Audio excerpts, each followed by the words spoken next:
오늘 성경의 본문 말씀은 히브리서 11장 31절의 말씀입니다. 믿음으로 기생 라합은 정탐꾼을 평안히 영접하였으므로 순종치 아니한 자와 함께 멸망치 아니하였도다.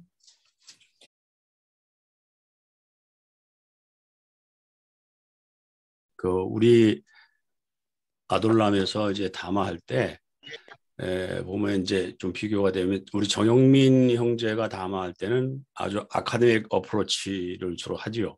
응? 근데 저는 그 현실 생활에 주로 근거에 한 어프로치를 하려고 하는 그런 경향이 있어요.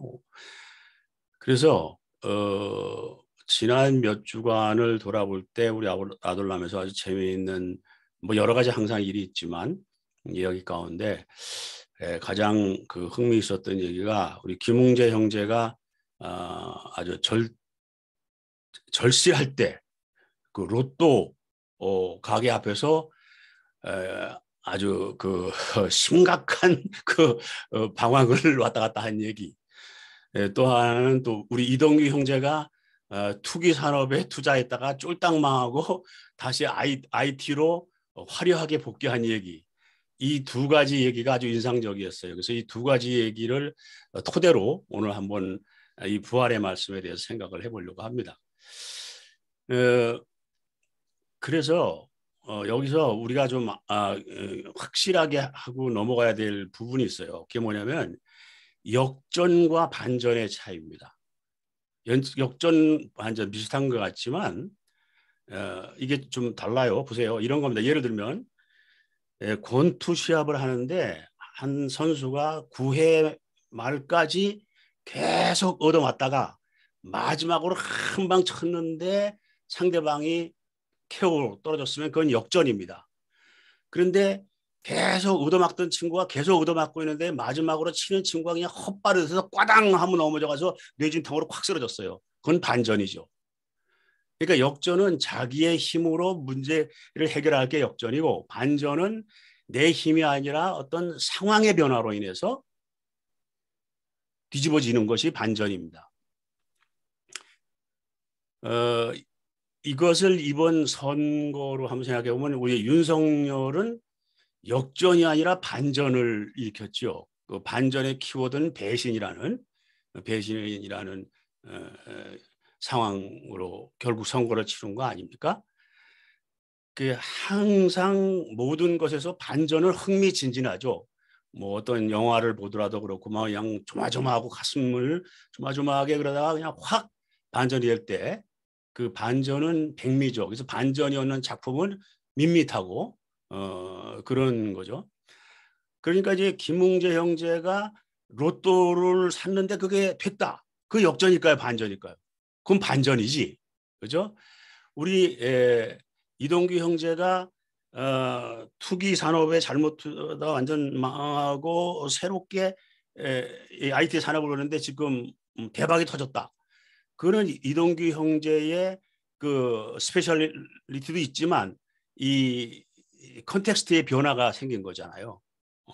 이 코로나 상황에 이렇게 됐고 감옥에 있는 죄수들이 더욱더 바깥으로 소통하는 방법은 그 방법밖에 없고 하는 반전. 그러니까 그건 역전이라기보다도 반전이라고 해석해야 되겠죠. 이런 거죠. 그래서 이런 의미에서 부활의 사건에 대해서 한번 의미를 오늘 해보자 하는 겁니다. 저는 사실 평소에도 이 부활에 대해서는 별로 느껴지는 게 없었어요. 왜냐하면 우선 저는 부활을 시켜준다고 해도 사양하고 싶거든요. 뭐 죽었다가 다시 일어나는 거. 그 별로 그렇게 다시 한 번 더 살고 싶지 않아요. 그래서 뭐 사망 권세를 이기고 뭐 이런 건 말은 멋있는데 뭔가 나의 그 삶에 확 다가오는 그런 게 없는 애매모호한 관념이었어요. 근데 이번에 앞서 얘기한 그 두 분의 사건을 생각을 하면서 부활에 대해서 다시 생각하게 되었습니다. 세상에 십자가에 처형된 죄수가 부활하는 것보다 더 큰 반전이 있겠어요? 예수 당시로 볼 때 예수 당시에 그보다 큰 반전이 어디 있겠습니까? 예수님이 골고다에서 십자가를 지기 전에 피눈물을 흘리는 기도를 했다는 걸 보면 예수님이 부활할 걸 내가 부활할 것이다를 알고 했다는 건 쉬우겠죠. 그러진 않았을 거 아닙니까? 그러니까 십자가를 지기까지는 그는 전적으로 예수의 의지였습니다. 부활은 예수의 의지가 전혀 아니었어요. 부활은 전적으로 하나님의 영역이었죠. 하나님이 하시는 일이었죠. 저 부활은 여기서 오토매티컬리 일어나는 게 아니다라는 거죠. 부활은 자동이 아닌 고난의 결과였습니다. 이건 우리 개인의 인생에서도 생각해 볼 수 있는 부분이죠. 오늘 말씀 간단합니다. 개인의 인생에서도 얼마든지 반전이 일어날 수 있습니다. 그러나 이건 좀 생각을 필요로 하는 것 같아요. 제 경우는 지금 인생에 반전이 일어난 경우입니다. 제 경우로 생각해 본다면 저는 어렸을 적부터 상당히 불안한 삶을 살았어요. 그래서 그런 기조로 쭉 갔으면 더군다나 제가 뭐 목회를 하면서도 외길을 걸었기 때문에 말년이 굉장히 어려운 것이 당연한 코스였습니다. 근데 다행히 줄을 잘 선택해 지금은 호주와 양국 정부가 협력해서 저를 먹여 살리고 있습니다. 그래서 이변이 없는 한 그저 특별히 치매가 갑자기 오지 않는 한은 그런 대로 무사하게 인생을 마치지 않을까 합니다. 제 인생의 반전이에요. 생각해 보면은 상황의 변화가 일어났습니다. 자, 우리 저는 아주 이렇게 별로 크게 변화가 없는 거지만 하여튼 저에게 인생의 반전입니다. 우리 개인의 삶에도 얼마든지 반전이 일어날 수 있습니다. 우리 이동규 형제의 경우처럼 그렇게 반전이 일어날 수 있습니다. 그런데 여기서 한 가지 생각을 좀 해봐야 될 것이 있습니다. 흔히 기독교인들이 간증을 할 때 이렇게 어려웠는데 크게 잘 됐다. 하나님의 축복이다. 이런 얘기를 많이 합니다. 근데 사실 그런 얘기는 좀 낯뜨거운 얘기죠. 예.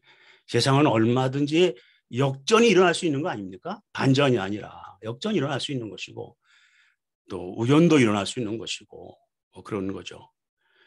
그것을 하나님 자기의 인생의 변화를 하나님의 뜻으로 연결시키려고 한다면 혹시 우연이 아니고 하나님이 역사하는 반전으로 해석하려고 한다면 그렇게 이해하려고 한다면 그것은 일신의 안녕과 성공과 실패의 얘기가 아니라 하나님의 뜻과 관련된 어떤 고난과 희생에 관련된 거래야 되지 않겠어요? 적어도 그런 의미가 있어야 하나님이 역사하셨다. 이렇게 할 수 있는 거지. 내가 먹고 살려고 힘쓰고 애쓰다가 안 됐다가 잘 됐다가 그걸 하나님이 역사하셨다. 이건 좀 너무 쫌스럽잖아요. 하나님 체면도 좀 생각해야지. 어떻게 하나님이 그렇게 70억이고 먹고 살고 어쩌고 하는 것에 간섭해가지고 너는 안 되고 너는 지금 시험 당하고 너는 지금 축복도 잘 되고 이건 좀 쪼잔하다. 저는 이렇게 생각하는 겁니다. 뭔가 내가 하나님의 뜻대로 살려고 애를 쓰고 하다가 어떤 어려움이 있었고 또 뭐가 있었는데 그것이 내가 생각지 않게 정말 고난이 부활로 오듯이 뭔가 정말 변화가 있었다라고 했을 때 그래야 그게 반전 하나님의 역사가 아니겠느냐 이렇게 생각해야 되지 않겠느냐. 신앙은 언제나 자유니까 자기 마음대로 해석하는 거는 그거야 문제가 없죠. 그러나 이제 남에게 얘기할 때는 좀 생각해 봐야 될 문제죠. 그래서 결론은 우리는 얼마든지 우리의 삶에 반전을 기대할 수 있다라고 하는 겁니다. 그러나 그 반전은 나의 일신상의 안녕과 평화, 성공 이런 것보다는 하나님의 뜻을 추구하면서 삶의 반전을 추구하자 하는 부활의 의미를 거기에서 오늘 찾고 싶었어요. 이상입니다.